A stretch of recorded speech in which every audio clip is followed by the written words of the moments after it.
Adapun soal yang ingin didiskusikan, yang pertama itu sifat yang wajib dimiliki seorang perawat terapeutik itu apa? Yang kedua, hambatan yang mungkin akan didapatkan saat memberikan asuhan keperawatan pada pasien. Yang ketiga, bagaimana cara mengatasi hambatan tersebut? Ada yang mau coba jawab? Kalau menurutku sifat yang wajib dimiliki sama perawat terapeutik itu kejujuran dengan empati. Karena kalau kejujuran itu pasien bisa terbuka dan jujur dalam memberikan informasi. Bila perawat itu dapat dipercaya, sedangkan kalau empati perawat itu mampu merasakan apa yang dirasakan dan dipikirkan oleh pasien. Tetapi perawat juga tidak larut dalam masalah yang dirasakan oleh pasien gitu. Kalau saya, apakah ada pendapat dari teman-teman yang lain?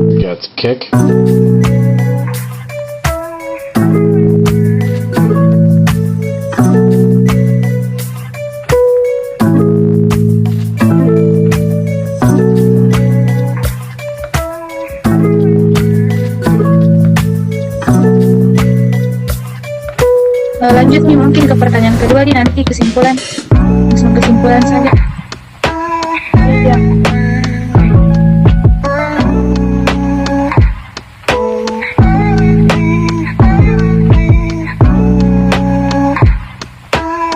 Saya izin menambahkan, seperti yang dikatakan tadi sama saudari Jasmine, bahwa pasien itu bisa saja tidak kooperatif.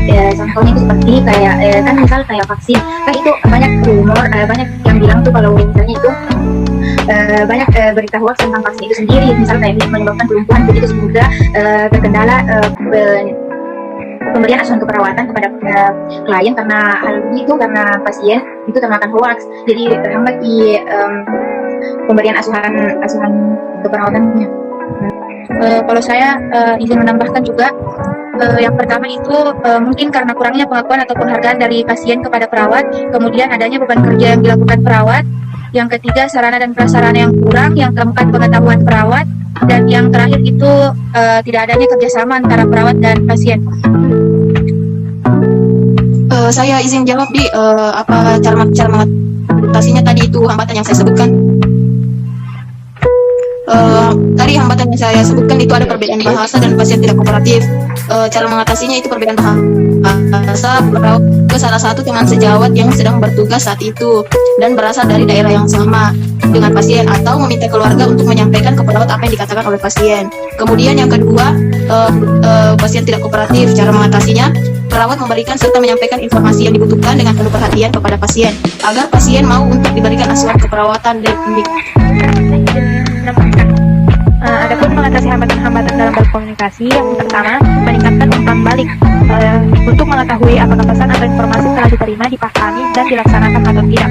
Diberi pengertian kepada masyarakat tentang kebenarannya dengan bahasa yang mudah dipahami, dan seperti yang tadi katakan oleh Saudara Nisa, itu bahasa yang sederhana sehingga masyarakat itu mudah untuk menerima apa yang kita sampaikan. Dan selanjutnya saya mungkin memperjelas dari pendapat Saudari Tiara. Yang pertama itu menggunakan bahasa yang dimengerti bersama, kemudian melakukan pendekatan secara personal, menggunakan media bantu, melihat hasil observasi.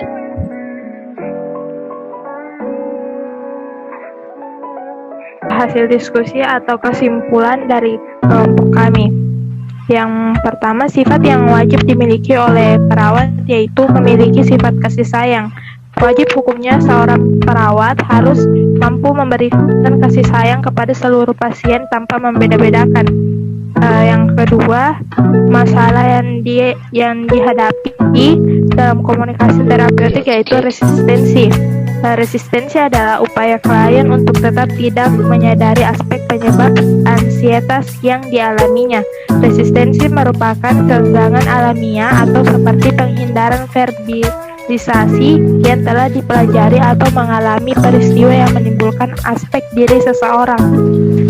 Adapun cara mengatasi hambatan-hambatan dalam komunikasi yaitu meningkatkan umpan balik untuk mengetahui apakah pesan atau informasi telah diterima, dipahami, dilaksanakan atau tidak.